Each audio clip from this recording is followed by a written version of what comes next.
Welcome to the channel Easy Trick for the computer science students and as well as those students who learn something new in the computer science field. In the yesterday's video lecture, we was discuss about the checksum calculation under the transport layer. So that is the very important function under the sender side is available in through the video lecture, and in the receiver side the same process will be repeat vice versa. So see the previous part firstly and solve the receiver part as per as sender side as per your convenience, and you will get the 00 bit on the receiver side. So this is the betterment feature that you will enter into the good network area and there is no parity error. So this is the error control thing. Second technique used in the transport layer is the CRC, that is the cycle redundancy check. Cycle redundancy check में भी हम यही check करते हैं कि अगर कोई parity bit extra लग गई है नेटवर्क के रास्ते में उसको भेजते हुए, डाटा को ट्रैवल करवाते हुए, तो फिर आपको उसको कैसे कॉन्फ़िगर करना है. सो हमारे पास डाटा है यहाँ पे 1100. सो इसका डिवाइज़र है हमारे पास यहाँ पे 1001. तो CRC में जब हम इसको चेक करते हैं तो सबसे पहले कन्वीनियंट के लिए हमें ऑलरेडी पता है कि मेमोरी में जो बिट कन्वीनियंट होती है वो 1 वर्ड के इक्विवेलेंट होती है और 1 वर्ड 8 बिट्स का बनता है. यहाँ पे हमारे पास 5 बिट्स है तो हमें 3 पैरिटी बिट अटैच करनी होगी, 1, 2 एंड 3. ज़ीरोज़ अटैच कर सकते हो, कुछ और नहीं. तो हमें 3 ज़ीरोज़ अटैच करने हैं मीन्स इस टाइम के ऊपर, क्योंकि टोटल 8 बिट्स बनेंगे तो ही आप डिवाइज़र के साथ उसको डिवाइड करके साइकिल रिडंडेंसी चेक जो है कॉन्फ़िगर कर पाओगे. अब करना क्या है, हमें 1001 को डिवाइड करना है होल टर्म के साथ. 11100 था और 3 ज़ीरोज़ हमने 8 बिट कॉन्फ़िगर करने के लिए यहाँ पे लगाई है. ठीक है. अब रिमार्क में ये आना चाहिए कि अगर हमारे पास जो रिमाइंडर आएगा इसका वो हमारा चेकसम का कॉन्फ़िगरेशन भी आएगी और CRC की भी आएगी. सबसे पहले हम डिवीज़न करते हैं. 1011 डिवाइड हुआ फर्स्ट टाइम 1 के साथ तो 1001. Again the rule is 01.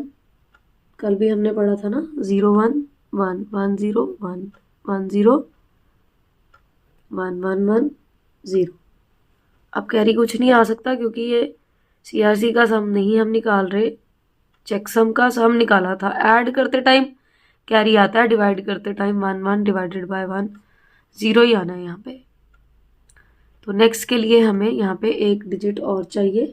यहाँ पे हम कॉन्फ़िगर करवाएंगे 0. अगेन डिवाइड 1001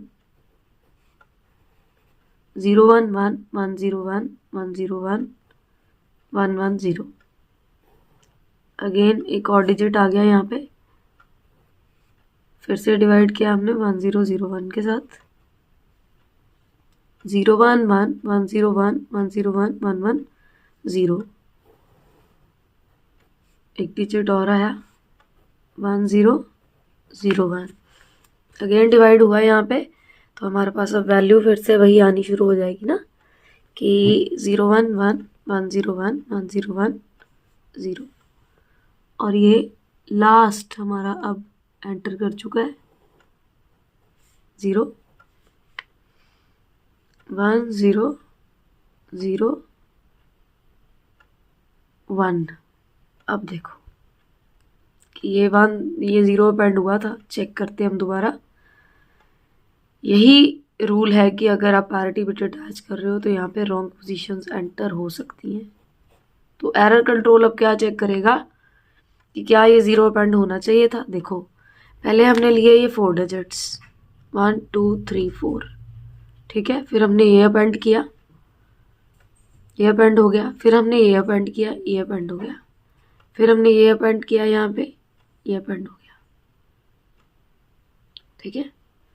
तो यहाँ पे ये अपेंड करेंगे तो अब ये अपेंड होगा। अब रॉन्ग पोजीशन पे हम नहीं है, बिल्कुल करेक्ट पोजीशन पे है। कोई पैरिटी बिट अभी तक डिफरेंट अटैच नहीं हुई कि बीच में से कोई गलत अटैच हो गई हो, नहीं। अभी हम बिल्कुल ठीक पोजीशन पे हैं। एक बार आपने साइकिल चेक कर लिया है, पोजीशन आएगी 0 1 1 1 1 1 1 0 1 1 0 1, तो यहाँ पे 0। तो हमारे पास ये रिमाइंडर बच गया 1 1 1 ऑन द सेंडर साइड अभी रिमाइंडर है। तो अब अपेंड होके नेटवर्क में पैरिटी बिट नहीं भेजेंगे हम, क्या भेजेंगे, जहाँ पे हमने जीरोस लगाए थे वहाँ पे हम 1 ऐड करेंगे अब। ठीक है, बेसिकली ऐड करना है उसके अंदर। हमने शुरू किया था 1 1 1 0 0 और ये 0 3 अटैच किए थे। अब रिमाइंडर इसमें ऐड करना है।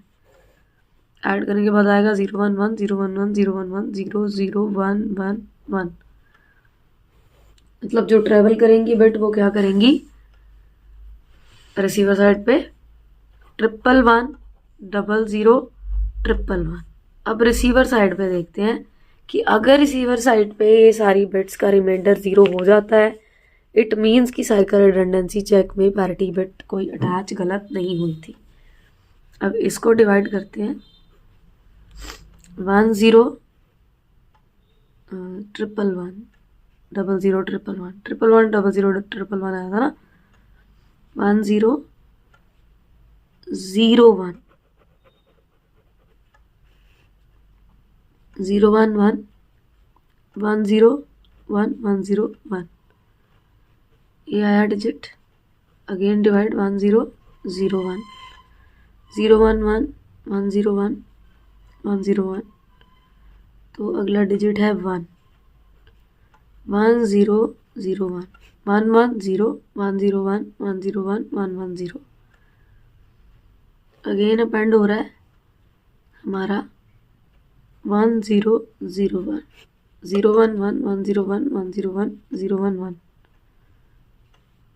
ठीक है, अब लास्ट डिजिट पे हम आ गए 1 1 1 0 0 1 1 1 0। अब ये देखो यहाँ पे आपने 1 1 1 0 लिया, 1 0 0 1, यहाँ पे आ गया हमारा जो था एक 0 कम हुई है हमारी 1 1 1 0 1 0 0 1 0,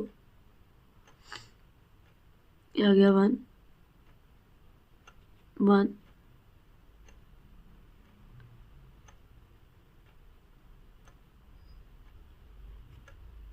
1 आ गया ना यहाँ पे हमारे पास। तो पैरिटी बिट अटैच होती हुई दिख रही है कि अटैच हुई है इसमें, देखो ये हो सकता है क्यों आया ग्लिच। ये ग्लिच इस वजह से आता है कि अगर आपके हैकिंग स्टार्ट हो गई है तो वो बिट चेंज करनी शुरू कर देता है। अब हम दोबारा देखते हैं इस प्रोसेस को कि क्या इसमें कोई पैरिटी अटैच हुई है, क्योंकि हमारे पास टोटल फिगर थी 1 1 1 0 1 1 1। फ्लो कंट्रोल अब होना है, क्योंकि इसमें फ्लो कंट्रोल नहीं हुआ तो लग रहा है कि एरर पोजीशन पे आ गई है। तो network security one time again check करेगी इसको कि क्या नेटवर्क सिक्योरिटी देते टाइम कोई एरर अपेंड हुई थी। अब भी हम दोबारा एक बार चेक करेंगे इसको। तो हमारे पास आ रहा है 1 0 0 1 फ्लो कंट्रोल के साथ 0 1 1 1 0 1 1 0 1, यहाँ पे आ जाएगा हमारे पास 0। अगेन डिवाइजर आया 1 0 0 1 0 1 1 1 0 1 1 0 1, और अब हमारे पास आ रहा है यहाँ पे अगेन 1 1 0 0 1 1 1 0 1 0 1 1 0 1 1 1 0। ठीक है, तो एक 1 और आएगा यहाँ पे, मतलब ये तो डिस्कार्ड ही हो सकता है ना 1 1। तो 1 1 0 1 1 0 0 1 1 1 0 0 0 0 1 0 1, और ये 1, और हमारा डिवाइडर है 1 0 0 1 1 1 0 0 0 0 0 0 0 1 1 0। तो इस रिसीवर साइड पे भी अब हमारे पास एंट्री हो चुकी है 0000 की। तो ये अगर 0 कन्फिगर करके ट्रांसपोर्ट लेयर ने कन्फिगर किया तो फ्रेम के हेल्प से डाटा लिंक लेयर से आपको वापस आता है फिजिकली जहाँ से चीज़ गई होती है कि अगर 0 आ रहा है तो इसका मीनिंग है कि जो रिप्लाई बैक मशीन भेज रही है डाटा को दोबारा नहीं भेजना। अब यहाँ पे 1 आया था तो मशीन ने 1 भेज दिया है, तो यहाँ पे एरर कंट्रोल सबसे पहले कौन करती है? Data link layer. ये चेक करेगी कि क्या डिवाइजर ने कुछ गलत तो नहीं भेजा, तो फिर नेटवर्क लेयर को दोबारा रीसेंड करेगी, फिर ट्रांसपोर्ट लेयर अपना काम शुरू करेगी। तो साइकिल रिडंडेंसी चेक में एरर कंट्रोल चेक करना ट्रांसपोर्ट लेयर का काम है, बट डाटा लिंक लेयर का काम है कि अगर किसी फ्रेम में डाटा एरर आया था तो उसको चेक करना है। ये हमारा डाटा लिंक लेयर का भी एंट्री हो गई है और ट्रांसपोर्ट लेयर की भी एंट्री हो गई है। होप सो आपको ये डिवीजर समझ आए होंगे। And if you have any type of question regarding anything, kindly tell me in the comment box. The reply will be given within the 24 hours. So the next video availability of the next particular layer available on the YouTube channel by tomorrow. So ping with the channel and share with your friends. Till then, take care. Thank you.